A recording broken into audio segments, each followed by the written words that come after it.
দীর্ঘদিন ধরে সুপেয় পানির তীব্র সংকটে ভুগছেন লক্ষ্মীপুরবাসী। পানি না পেলেও বিল দিতে হচ্ছে বলে ক্ষুব্ধ তারা। এদিকে পৌর কর্তৃপক্ষ বলছে বিদ্যুৎ বিভ্রাটের কথা, তবে সমস্যার সমাধানের কাজ চলছে। দর্শক, বিস্তারিত সাইদুল ইসলাম পাভেলের তথ্য ছবিতে ডেস্ক রিপোর্ট। লক্ষ্মীপুর পৌরসভা 15টি ওয়ার্ড নিয়ে গঠিত প্রথম শ্রেণীর পৌরসভা। পৌরবাসীর পানি সরবরাহ নিশ্চিতে কোটি টাকা ব্যয়ে 4টি ওয়াটার ট্রিটমেন্ট প্ল্যান্ট স্থাপন করা হয়।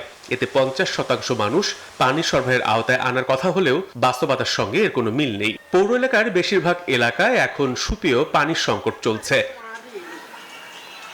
পৌরসভার 7 নম্বর ওয়ার্ডের মোবারক কলোনি ও 6 নম্বর ওয়ার্ড সহ কয়েকটি এলাকায় গিয়ে দেখা গেছে সুপেয় পানির তীব্র হাহাকার।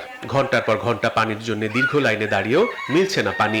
শিল্প কারখানা ও বাণিজ্যিক প্রতিষ্ঠানগুলোতেও একই অবস্থা বলে জানান ব্যবসায়ীরা।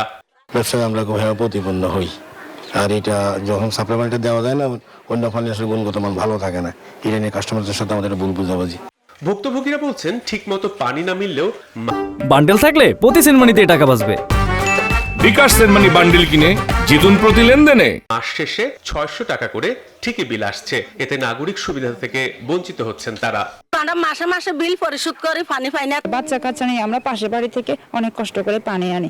টিপ করে পানি আসে, খাওয়ার পানি হয় না, গোসলের পানি হয় না। আমরা আসলে নিয়মিত পানির বিল দিয়ে যাইতে আছি, কিন্তু পানি পাই না।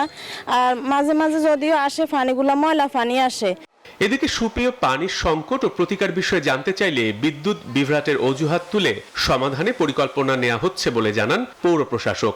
ইদানিংকালে যে বিদ্যুৎ বিভ্রাটের সমস্যা হচ্ছে, এটি নিয়ে আমরা আমাদের যে নির্বাহী প্রকৌশলী পাওয়ার ডেভেলপমেন্ট বোর্ড, ওনাদের সাথে কথা বলেছি।